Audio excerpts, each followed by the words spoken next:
Je m'appelle Claude Moreau et je suis concepteur et le metteur en scène du spectacle Jaurès, une voix pour la paix. C'est le premier week-end de répétition. C'est un week-end de mise en forme, de mise en chauffe, comme on dit, pour que tout le monde se connaisse, pour qu'on arrive à faire ce qu'on a appelé la distribution des rôles, c'est-à-dire chacun sait quels sont les personnages qu'il va interpréter. Donc au total, il y a une quarantaine de personnes et environ 200 personnages. Le projet est né il y a quelques années. Vous savez que j'ai fait Ils ont tué Jaurès il y a 20 ans. Que j'ai fait le spectacle La mémoire des pierres à Carmaux. Donc ça fait déjà 2 spectacles que je fais avec Paul Quilès. Et puis ça fait quelques années ici qu'on parlait à la fois d'un spectacle sur la mine et d'un spectacle sur Jaurès.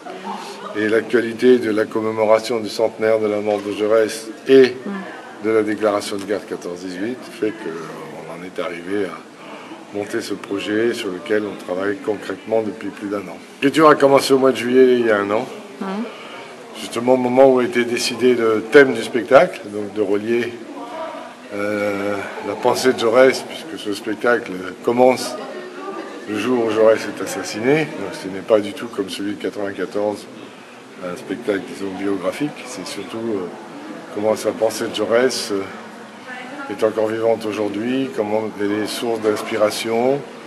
Et donc on parcourt depuis le jour de la mort de Jaurès, en passant par la guerre de 14-18, le Front populaire, la guerre de 39-40, etc. L'explosion de la statue de Carmaux. Le faire à Carmaux, bien sûr, c'est très symbolique, puisque Jaurès a été plusieurs fois député de Carmaux. Et donc c'est forcément très important de relier Jaurès, disons, à la ville et au pays pour lequel et aux travailleurs pour lesquels il s'est beaucoup battu, particulièrement pour les travailleurs de la mine. Et Carmaux, c'est quand même un berceau minier très important dans l'histoire. Oui, c'est un travail différent que le travail des professionnels. Différent parce que, bon, il y en a qui ont l'habitude, il y en a qui ont déjà fait 2 spectacles avec moi, donc les 2 dont j'ai parlé, d'autres qui sont arrivés spécialement pour celui-ci. Mais ce sont des gens qui sont tous extrêmement impliqués. D'abord, pour beaucoup, c'est leur histoire. La mine, ça fait vraiment partie de leur patrimoine, on va dire. Et puis pour d'autres, c'est l'occasion de participer à un événement, de s'intégrer dans un groupe, etc., de façon à ce que il se passe quelque chose, quoi. Et puis ils sont très très motivés. Absolument. Et puis il faut dire que aujourd'hui, dans les conditions actuelles de production des spectacles, là on a 40 bénévoles sur scène, on va dire, bon, c'est impossible à faire avec des professionnels. Donc c'est aussi la possibilité de monter des projets spectaculaires parce qu'il y a beaucoup de monde sur le plateau. Oui, il y en a qui ont commencé avec Jaurès en 94, d'autres qui ont été Jaurès qui ont fait aussi La mémoire des pierres. Donc il y en a à peu près la moitié.